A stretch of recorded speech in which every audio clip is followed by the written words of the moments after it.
ನಮಸ್ಕಾರ, ನೀವು ನೋಡ್ತಾ ಇದ್ದೀರಾ ನ್ಯೂಸ್ ಕರ್ನಾಟಕವನ್. ನಾನು ಅಪೂರ್ವ ರಾಘವೇಂದ್ರ. ಇಂದಿನ ಸುದ್ದಿಗಳತ್ತ ಗಮನ ಹರಿಸೋಣ. ಗದಗ ನಗರದ ಕವಿ ಮತ್ತು ಸಾಹಿತ್ಯ ಸಂಗೀತ ಗಾಯಕ ಶ್ರೀಮತಿ ಪದ್ಮಾ ಜೆ ಕಾವಾಡಿ ಅವರಿಗೆ ಪುನೀತ್ ಪ್ರಶಸ್ತಿ.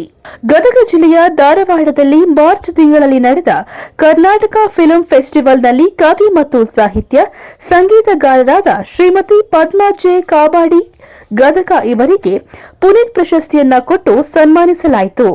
ಈ ಸಂದರ್ಭದಲ್ಲಿ ಸಾಧನಾ ಮಹಿಳಾ ವಿವಿ ದೊದ್ದೇಶಗಳ ಸಂಘ ಮತ್ತು ಶ್ರೀಪೇಟೆ ವೀರಭದ್ರೇಶ್ವರ ಮಹಿಳಾ ಮಂಡಳ ವತಿಯಿಂದ ಶ್ರೀಮತಿ ರಂಜನಾ ಕೋಟೆ ಹಾಗೂ ಮಧು ಕೋಟೆ ಅವರಿಗೆ ಮಧು ಕೋಟಿರವರು ಪದ್ಮಾ ಜೆ ಕಾವಾಡಿ ಜೈ ಹಿಂದ್ ಗದಗ ಇವರಿಗೆ ಅಭಿನಂದನೆಗಳನ್ನು